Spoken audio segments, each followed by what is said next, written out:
Hi అండి, welcome to Shilpa Mohan recipes. చాలామంది పొట్లకాయ అంటే అస్సలు ఇష్టపడరు కదండి. అదొకలాగా స్మెల్ వస్తుందని అస్సలు తినరు కదా. కానీ పొట్లకాయలు ఎన్నో రోగాలు నయం చేసే మంచి గుణాలు ఉన్నాయండి. అందులో మంచి పోషకాలు కూడా దొరుకుతాయి. కాబట్టి అస్సలు మిస్ చేయకుండా మీ ఇంట్లో వాళ్ళకి చేసి పెట్టండి. మా ఇంట్లో వాళ్ళు తినట్లేదు కదండి అని అంటున్నారా? అయితే ఇలా చేసి పెట్టండి, ఎవరైనా సరే తింటారండి చాలా ఇష్టంగా. నేను ఇవాళ పొట్లకాయ శనగపప్పు కూర చేస్తున్నానండి. ఇది ఎలా చేయాలో చూద్దాము. ముందుగా 1 కప్పు శనగపప్పు నీట్గా కడిగేసుకొని 1 గంట సేపు నానబెట్టి ఉంచుకోవాలండి. నేను ముందుగా కడిగి నీట్గా నానబెట్టి ఉంచుకున్నానండి. తర్వాత కుక్కర్లో వేసుకొని తగినంత నీళ్లు పోసుకొని మూత పెట్టి ఒక 3 విజిల్స్ వచ్చేంతవరకు ఉడికించుకుంటే సరిపోతుందండి. ఇప్పుడు మనము పొట్లకాయని ఎలా క్లీన్ చేయాలో చూద్దామండి. పొట్లకాయ తీసుకున్న తర్వాత మనము పైన ఇలా వైట్గా ఉంటుంది కదండి. వైట్ పోవాలంటే మనం స్పూన్తో కానీ లేకపోతే చాక్తో కానీ గీరేసామనుకోండి నీట్గా పోయేస్తుందండి. తర్వాత స్మెల్ ఉంటుందని చెప్తారు కదా, ఆ స్మెల్ లేకుండా మనం ఏం చేయాలంటే ఈ వైట్దంతా గీకేసిన తర్వాత కొద్దిగా సాల్ట్ వేసుకొని నీట్గా రుద్దేసుకొని నీట్గా కడిగేసుకున్నాం అనుకోండి అస్సలు స్మెల్ ఉండదండి. దాని తర్వాత మనము ఇలా చిన్న చిన్న ముక్కలు కట్ చేసుకొని తీసుకోవాలండి. నాకైతే గింజలు లేత ఉంది కాబట్టి కట్ చేసి పెట్టాను. మీకు ఒకవేళ గింజలు ఉన్నట్లయితే తీసేసుకుని కట్ చేసుకోండి. ఇప్పుడు దీనికి ఒక చిన్న మసాలా ప్రిపేర్ చేసుకుని మిక్సీ జార్ తీసుకొని ఇందులో ఒక ఆనియన్ కట్ చేసుకొని వేసుకోవాలి. అలాగే ఒక 2 టమాటాలు కూడా ఇలా కట్ చేసుకొని వేసుకోవాలి. అలాగే కొద్దిగా అల్లం అండి పైన చెక్కు తీసుకొని ఇలా కట్ చేసుకొని వేసుకొని, అలాగే ఒక 5-6 వెల్లుల్లి కూడా పొట్టు తీసుకొని వేసుకోవాలి. ఇప్పుడు ఇందులో మీరు కొబ్బరి ముక్కలన్నా వేసుకోవచ్చండి, లేకపోతే ఎండు కొబ్బరి పొడి ఉంటే కూడా వేసుకోవచ్చు. నా దగ్గర అయితే ఎండు కొబ్బరి పొడి ఉంది కాబట్టి నేను కొబ్బరి పొడి వేస్తున్నానండి. ఇప్పుడు ఇవన్నీ కూడా మనం నీళ్లు పోయకుండా బాగా మెత్తని పేస్ట్ లాగా మిక్సీ పట్టుకుంటే సరిపోతుంది. చూడండి ఇలా మెత్తగా మిక్సీ పట్టుకున్న తర్వాత ఇప్పుడు దీన్ని ఒక బౌల్లోకి తీసి ఉంచుకుందాము. చూడండి పప్పు అనేది కుక్ అయిపోయింది. 3 విజిల్స్ పెట్టానండి, చక్కగా కుక్ అయిపోయింది. ఇప్పుడు దీన్ని పక్కన ఉంచుకుందాము. ఇప్పుడు స్టవ్ వెలిగించుకొని ఒక ప్యాన్ పెట్టుకొని ఇందులో 3 టేబుల్ స్పూన్లు ఆయిల్ వేసుకోవాలండి. ఆయిల్ వేడెక్కిన తర్వాత ఒక 1/2 టీ స్పూన్ జీలకర్ర వేసుకొని వేయించుకోవాలి. జీలకర్ర కాస్త వేయించుకున్న తర్వాత మనము మిక్సీ పట్టుంచుకున్నాం కదండి మసాలా పేస్ట్ని ఇందులో వేసుకొని, ఇందులోనే కొద్ది కరివేపాకు కూడా వేసుకొని మీడియం ఫ్లేమ్లో ఉంచుకొని బాగా వేయించుకోవాలండి.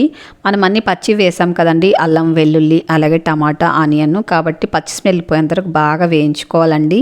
ఆయిల్ అంతా కూడా చక్కగా పైకి వచ్చేంత వరకు ఇలా కలుపుతూ వేయించుకోవాలి. చూడండి ఇలా వేయించుకున్న తర్వాత ఆయిల్ అంతా పైకి వచ్చింది కదా. ఇప్పుడు ఇందులో కొద్దిగా పసుపు వేసుకోవాలి, తగినంత పసుపు, తగినంత కారం, తగినంత ధనియాల పొడి, అలాగే గరం మసాలా అండి ఒక 1/4 teaspoon garam masala add చేసుకోవాలి. అలాగే ఇందులో జీలకర్ర ధనియాలు వేయించిన పౌడర్ వేసుకోవాలండి. ఇప్పుడు ఇవన్నీ కూడా పచ్చి స్మెల్ పోయేంత వరకు బాగా వేయించుకోవాలండి. మనం వేసిన కారం పొడులంతా కూడా పచ్చి స్మెల్ పోయేంత వరకు బాగా వేయించుకుంటేనే టేస్ట్ అనేది చాలా బాగుంటుందండి. ఏ కర్రీకైనా సరే మసాలా అనేది చక్కగా వేయించుకోండి, అప్పుడే టేస్ట్ డబుల్గా వస్తుందండి.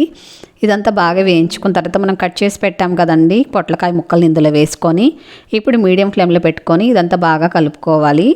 ఇలా కలిపిన తర్వాత దీనిపైన మూత పెట్టుకొని మినిమం అంటే ఒక 3 నిమిషాల పాటు దీన్ని ఉడికించుకోవాలండి. 3 నిమిషాల తర్వాత చూడండి చక్కగా మగ్గింది, ఆయిల్ అంతా కూడా చక్కగా పైకి వచ్చింది కదా. ఇప్పుడు ఇందులో కర్రీకి ఎంత సాల్ట్ పడుతుందో అంత సాల్ట్ వేసుకొని మొత్తంగా ఒకసారి కలుపుకోవాలండి. ఇలా కలుపుకున్న తర్వాత మరొకసారి మూత పెట్టుకొని 1 నిమిషం పాటు ఉడికించుకున్నాం అనుకోండి బాగా సాఫ్ట్గా అయిపోతుందండి పొట్లకాయ అంతా కూడా. ఈ మసాలా వేయించడం వల్ల టేస్ట్ చాలా బాగుంటుంది పొట్లకాయ. చూడండి ఆయిల్ అంతా చక్కగా పైకి వచ్చేసింది కదా. ఇలా ఉడికించుకుంటే సరిపోతుందండి. ఇప్పుడు ఇందులో మనం ఉడికించుకున్నాం కదండి పచ్చెనగపప్పు అందులో వేసేసుకోవాలి. మనం ముందే పచ్చెనగపప్పు అలాగే పొట్లకాయ కూడా ఉడికించుకున్నాం కదండి, కాబట్టి ఎక్కువ నీళ్ళు పట్టదండి. తగినంత నీళ్ళు పోసుకోండి సరిపోతుంది. మరి ఎక్కువ పోసుకుంటే కూడా టేస్ట్ బాగోదండి, కాస్త ముద్దగానే ఉంటే బాగుంటుంది టేస్ట్ అనేది.